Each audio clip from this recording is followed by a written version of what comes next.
Ce cours est dédié Bezrat Hashem à la Refoua Shelema, Refoua Tanefesh, Refoua Tagouf, Karov, de Avi Mori, Rabbi Avraham, Moreno Albert, Ben Rivka, El Narefanalo, El Narefanalo, El Narefanalo, Srotator Egen Banu, Vichaloubo, Kolabachot Kulam, Vechen, Yeratson, Venomar, Amen. Chers amis, la plupart des disputes qu'il y a au sein des couples, des disputes qu'il y a au sein des êtres humains, c'est souvent autour d'idéaux. Pourquoi tu penses pas comme moi? Moi, à ta place, j'aurais agi de façon différente. C'est quoi cette façon d'agir? C'est quoi cette mentalité? C'est quoi, quelquefois, on reproche même à l'autre ses réflexes?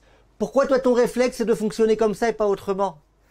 Et combien de disputes il peut y avoir qui auraient pu être complètement résolues si on avait compris? Moi, c'est moi. Toi, c'est toi. Moi, j'ai ma façon de voir les choses. Toi, ta façon de voir les choses. Et voilà, pas de problème. Vient le Rav de Kotsk et il donne ici le conseil du Shalom. Il dit, est écrit dans le Midrash Tanchuma, Parashat Pinchas Aleph, Keshem shepartzufehem enan shavot, kar deotehem enam shavot. De la même façon que les visages sont différents, ton visage à toi, c'est pas celui de ta femme, enfin, j'ose espérer. Et bien, de la même façon, ton état d'esprit, ta façon de penser, elle est différente de celle de ta femme.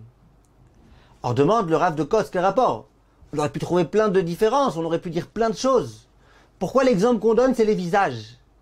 Pourquoi on ne dit pas tout simplement, sache que les esprits sont tous différents? Pourquoi on a besoin de dire, de la même façon que les visages sont différents, de la même façon, le mode de pensée est différent? Viens le Rav de Kotsk, c'est pour te dire la chose suivante. Tu te promènes dans la rue, tu vois quelqu'un qui n'a pas le même visage que toi. Est-ce que tu vas commencer à l'insulter de tous les noms? Comment? T'as pas le même visage que moi, t'as un visage différent, comment tu oses? Ça veut dire que tu es en train de critiquer mon propre visage, ça veut dire que... Les êtres normalement constitués font pas ça. Je sais qu'il y a des gens complètement maboules, qui quand ils voient quelqu'un d'une autre couleur de peau, hein, toi t'es différent, t'es moins bien, toi t'es sfarad, toi t'es ashkénaz, toi t'es noir, toi t'es blanc. Nous, en tant que gens sérieux, nous savons bien que tout ça c'est de la bêtise. Tu peux pas dire à quelqu'un pourquoi ton visage est différent, pourquoi t'es noir alors que moi je suis blanc. Dans le même ordre d'idées, tu peux pas dire à l'autre pourquoi tu penses différemment que moi. Parce que l'autre il pense différemment de toi.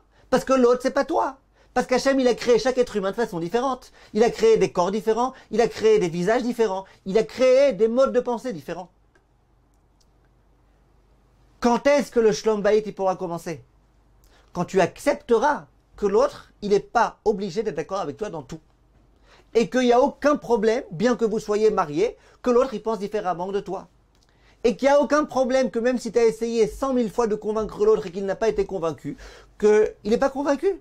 Qu'il a le droit de ne pas être convaincu. Ça ne veut pas dire que toi, tu es en tort. Ça ne veut pas dire que toi, tu as un mauvais mode de pensée. Ça ne veut pas dire que toi, tu es quelqu'un de pas intelligent. Ça ne veut pas dire que l'autre, il est débile. Ça veut juste dire que toi, tu as un autre visage que l'autre. Tu as aussi un autre mode de pensée que l'autre. Tu as aussi une autre forme de réflexion que l'autre. Et il n'y a strictement aucun problème. Les visages sont différents et ça pose de problème à personne, aux gens normaux en tous les cas. De la même façon, les modes de pensée sont différents. Et si tu me dis, ouais, mais il y a des visages qui sont moches, il n'y a pas de visages qui sont moches. Un jour, il y a un Rav qui a été accusé par quelqu'un d'autre d'être moche. Le Rav, dans l'époque de la Gemara, il lui a répondu, il a dit, mais si t'es pas content, va te plaindre à mon créateur. C'est mon créateur qui m'a créé comme ça. C'est-à-dire que ça n'existe pas de gens moches.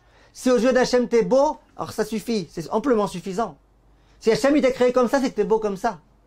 Et bien dans le mode de pensée, c'est pareil. Si toi, ton mode de pensée, c'est comme ça, ta façon de fonctionner, ta façon de réfléchir, ta façon d'analyser les choses, elle est comme ça, elle est telle, et bien c'est comme ça.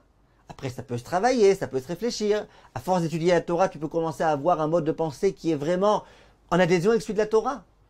Mais d'en venir à haïr l'autre parce qu'il pense différemment de toi, quel rapport? C'est Hachem qui a décidé comme ça. Kol tov, mes chers amis.